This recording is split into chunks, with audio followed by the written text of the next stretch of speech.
This was a minor problem, but I figured I'd post it because it might be troublesome to some people to try to figure this out. And I noticed one of my subscribers probably has this problem also. Looks like the overflow tank isn't working on the Sebring. This is the overflow tank. It's actually taken out. It actually sits right in here, and there's two 10 millimeter bolts, one on the side right here and one up here. So one here and one there. Okay. And then here's the overflow hose that goes from the tank to the nipple up by the cap, okay, the pressure cap, whatever you want to call it. It's not on the radiator itself, it's on a gooseneck. So before, I remember taking this apart, this was a little bit clogged up. I cleaned that out, cleaned the hose, and I was trying to blow some air through this hose, the end of this hose, which is attached to the nipple on this tank, and the hose popped off.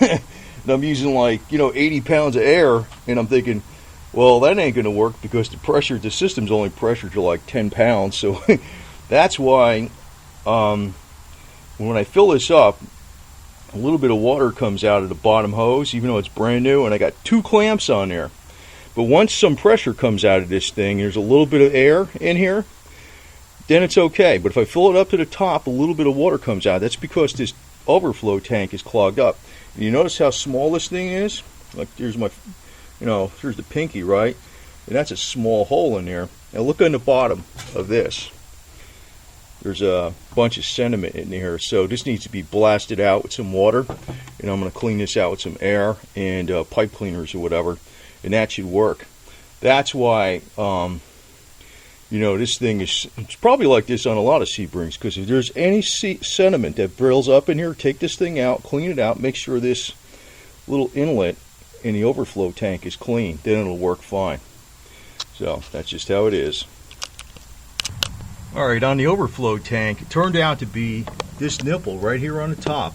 You can see that. Hopefully I'm going to lighten it up. I drilled it out a much larger. That I'm pointing to it with this thing. I built it out much larger. It was about a 1/16 of an inch big, and absolutely no air was going through it, and I couldn't even get a pipe cleaner through it. So I took one drill, I drilled it out a little bit bigger, and I drilled it out with another drill. I don't know, it's probably about 3/16 of an inch big, which is way bigger than the original. And then it opens up and goes into this channel. It goes down here to this channel, right? So, and then this channel is plenty wide enough. It just is a nipple. So the plastic must get old after a while, and this nipple closes up. You couldn't even get any air through it. So what was going on with this thing was that the cooling system was that it would leak out the bottom hose, even though I had 2 clamps on it, because there was no place for it to go. It only did it a little bit when it was thoroughly warmed up, and you let it sit like that 15 minutes after it's thoroughly warmed up, and the pressure goes up on it. The cooling system, because it gets extra hot.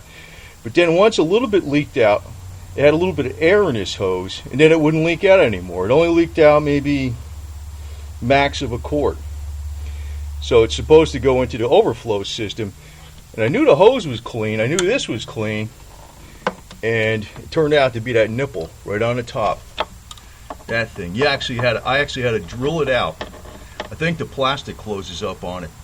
So this is probably a Chrysler thing, because this is a Mitsubishi engine, but I'm sure this thing is a Chrysler.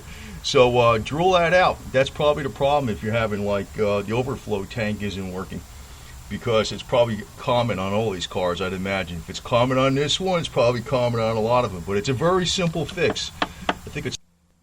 So it's about 3/16 of an inch, less than a 1/4 inch. Just drill that out, and you only got to drill down like 3/4 of an inch, because then it opens up into this wide channel.